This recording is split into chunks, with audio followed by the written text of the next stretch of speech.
Well, welcome back. In this segment, we're going to talk about some other practice strategies that I think we don't use often enough, and it can really be helpful. I like to tell my students a story about Thanksgiving dinner, which they will quickly tell you. If I ask them, what does mom put in the oven first? They say, well, the turkey or the ham or whatever meat they're having. And what's next? Well, probably the potatoes. And then what's the last? Well, the vegetables. And I ask them why, and they say, well, because the turkey takes the longest to cook. So if you cook the vegetables first and then you end up with the turkey, you're not going to have Thanksgiving dinner anytime soon. Well, the same thing is available to us in our music. There's a number of ways to approach a piece, and I think we make a mistake when we automatically assume that the student should start at the beginning of the piece. It can also be that when you break off those sections that we've talked about, and you go through the piece and you break it all down, there's two ways to do it. You can, of course, start at the beginning of the piece, but remember, the beginning of the piece, once they have it in their ear and you know that they understand what the piece is about, if you're always starting at the beginning, there's two things that happen. The beginning is not going to be nearly as complicated or opened up and added as later in the piece, where some things tend to get thicker and more complicated as the piece develops. So we save those difficult parts for the end. And then they have longer, it takes them longer to learn the end, and it takes forever for the piece to move. So one of the things you can do is to work from back to front in the first place. In other words, you're going to break down those sections we talked about, and you're not going to start them at the beginning of the piece. You're going to start them at the end of the piece and work back to front.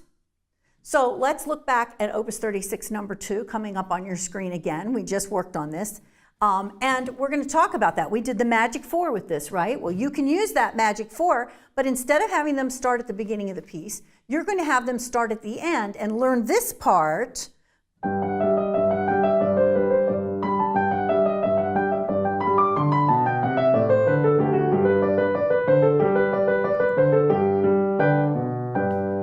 Now you can have them break that down. That's 8 measures. You can certainly have them break it down into 4 and 4 and work hands alone. You can go ahead and have them do the last part, then add the left hand. You can then go back up to measures 51 through 54 and do it that way. And so what are you doing? You're doing the worst part first, which this just happens to be the most technically difficult passage in that movement of Opus 36 number 2. So if you do that, you can use all these other processes by which you learn it. Another way, which is a variation on back to front, is you work all your sections out and then you decide throughout it what are the 2 or 3 most difficult sections in this piece, most notey, most passage work, most accidentals, whatever makes it more difficult. And you go ahead and you start those sections and have them work those sections first. Now, if you think that the student ain't going to be able to handle that, you can make a Xerox copy of the piece and snippet those measures and give them the snippets to work. So they work one snippet, which might be 8 measures, then you hand them another snippet, and by the time they look at the whole piece, they have learned the more difficult parts of that piece.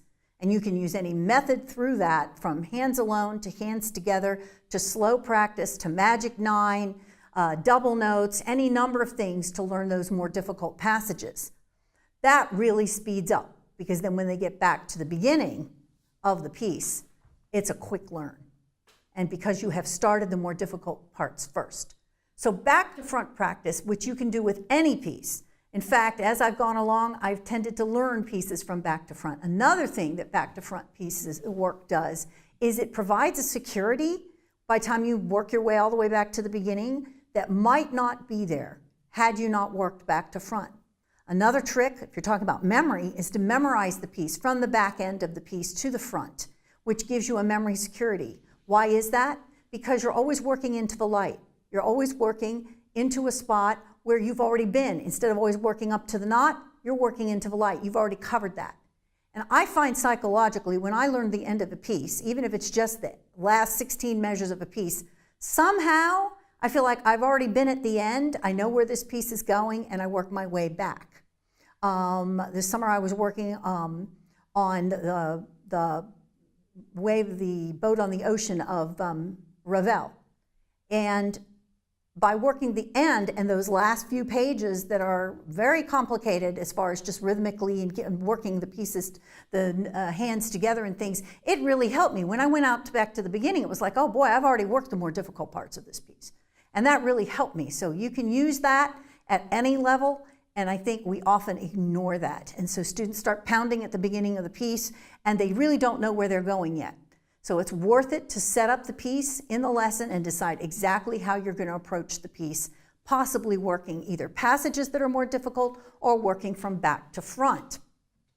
So we talked about Clementi Opus 36, number 2, which is just for argument's sake.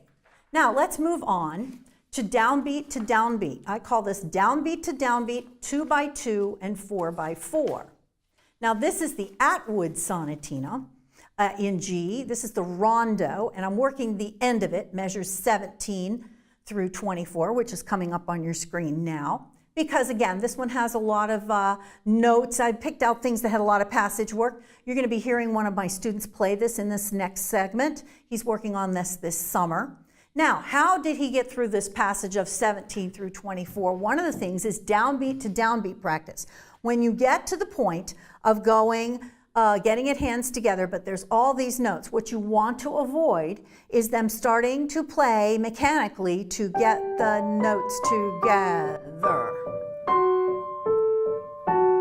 And then they're so busy here, making sure these two 16ths go together, the music's gone.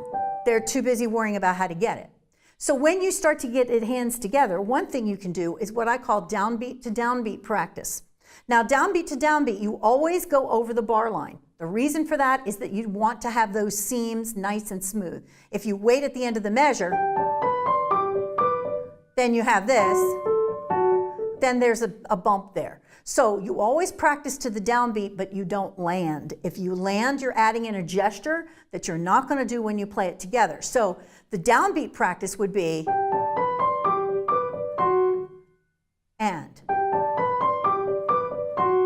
And I do it in a rhythmic circle. If you stop dead, then you have to start up all the time. So if I'm in 2 beats and I'm saying 1 and 2 and 1 and 2, and I count the rest of that measure and come back in. So I call it a rhythmic circle. And 2 and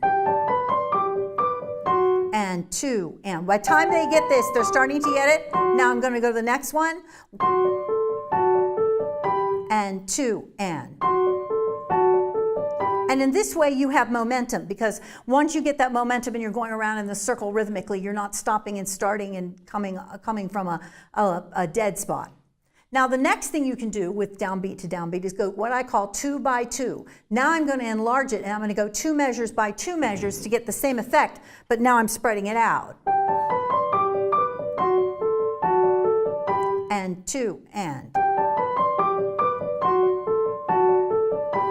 And then finally, over a period of maybe 2 weeks or more or less, if you have a really gifted student, now they can go what we call 4x4. They're going to do a 4-measure phrase.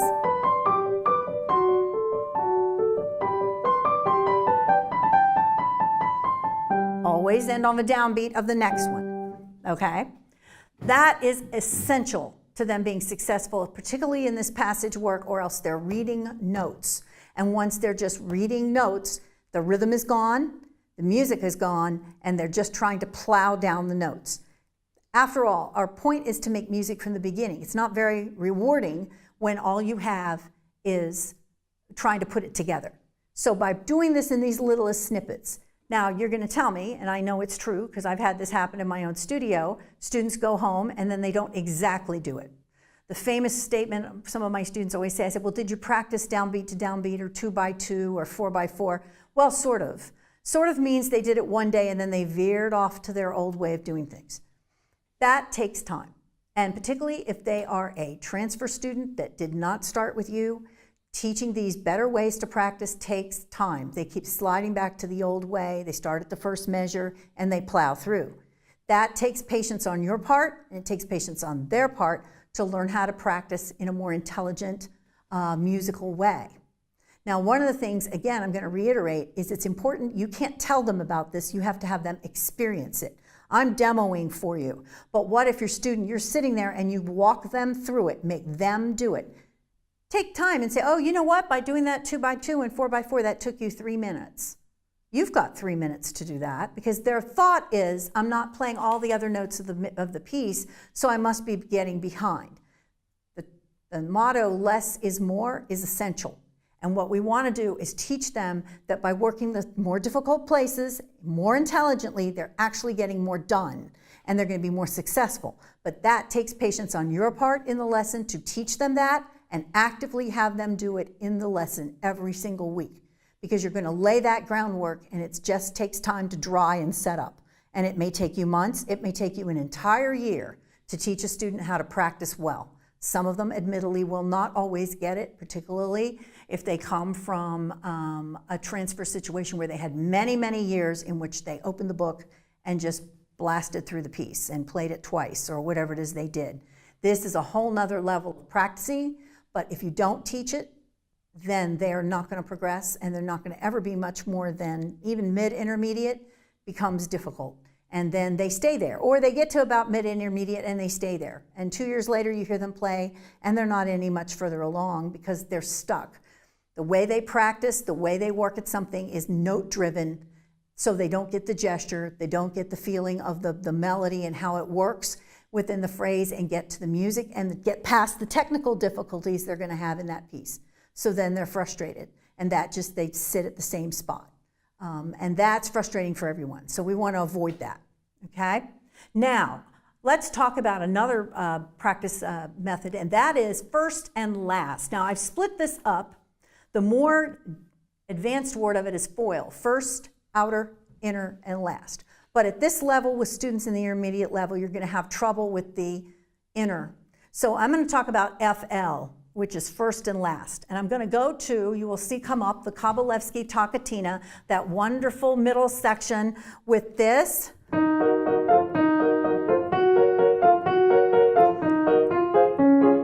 You know, they learned this part at the beginning.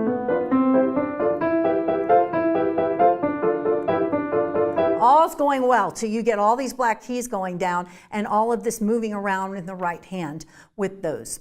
So we're going to talk about first and last today. I like to leave things out initially. So we've got 3 notes here. So we're going to leave out the middle note and just get that 6th, if they can get down to the 6th. So you're going to play all 6, nothing in the middle. And I wouldn't add in the middle note. I would do first and last until they can do it.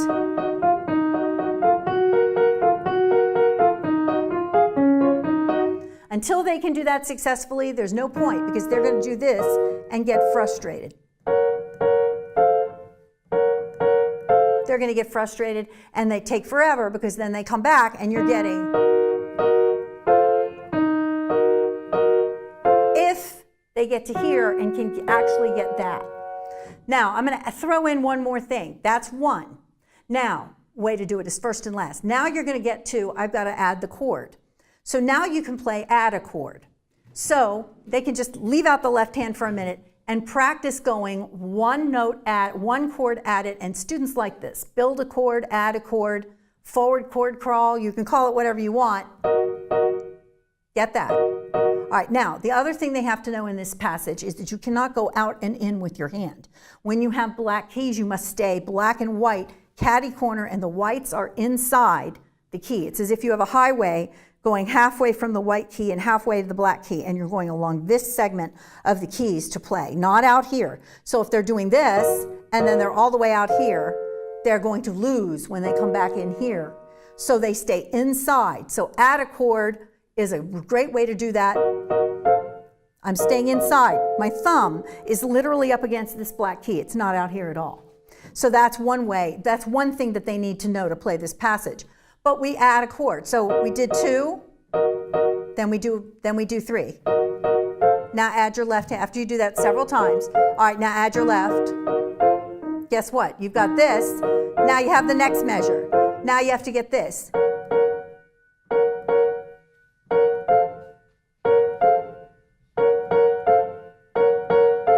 And be patient with it that you're adding 1 chord at a time. Now the last 2 measures of this unit measures 24 and 5, 1, 2, 3, and 4 is this. Again, if they stay inside the black keys, but you're going to practice from here to here, back and forth, patiently, get that down. Now, another thing you can do is leave out the first and go from the second to the third. because that is a little difficult. If they will realize that they're cutting the distance, that A flat stays in both of the chords. So I'm only going from second finger on C to second finger on A flat. Find out what's, then go to here. Now I'm not going from an F up here to an F down here. I'm going from a C to an A flat. So I'm going,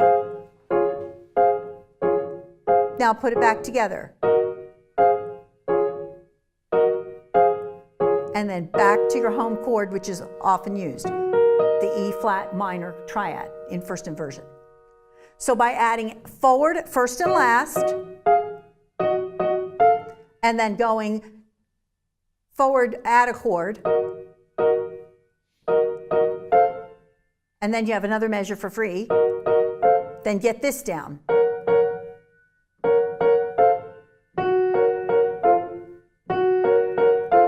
Again, almost downbeat to downbeat. All of these small units that you do, get them successful so they don't spend all of their time not having these chords in the DNA of their hand and trying to read actively every one of those notes of the chord. They're not going to get there. So they're either all black or they're white. All black or white. All black until here. Now we have black and white mixed. That's why those three chords bother them, because they were either all black or all white. Now they're black and white combos. And then this together. So that's another way to work through this. Now there's a more involved way of working with chord work called foil, which we will do in the next video, because that requires a little bit more, at least upper intermediate level into the advanced levels to successfully negotiate that. And we'll talk about that soon. In the next segment we'll be doing shortly here, we'll be talking with a student of mine, Eli, who's in grade 4, starting this next week, and he's going to bring in the Atwood Sonatina and also another piece by Bartok, and we're actually going to have a live mini lesson where you can see exactly what he's accomplished so far this summer, and we're going to talk about how we incorporate some of these very things that we talked about to get him to play it more accurately. One of the things I do want to mention before my student enters is that I strive to make my student demos live and real. It does. I remember as a younger teacher sitting at some of the master classes, and the student comes up and he plays Ondine beautifully, and they're talking about pedal techniques at the beginning of Ondine. And I'm looking around at all the teachers and they're all saying and thinking the same thing. Yeah, but how do I get my kid to the level to play Ondine? That's the issue, not the polish point. That's great for the student and it's great for the teacher, but we need to know what we're going to do week in, week out to get them to the point that they're advanced players, and sooner than they might be if we just left them to their own practice devices. So we're going to be working with Eli, and I've told my students I expect them to make mistakes. They may even answer questions wrong, but it's live. And that, I think, is more helpful to you as the teachers to see exactly what a student might answer, and you say, yeah, one of my students would have done the same thing. So how do we fix it? And we're going to be dealing with that in the next segment when we welcome Eli. Thank you.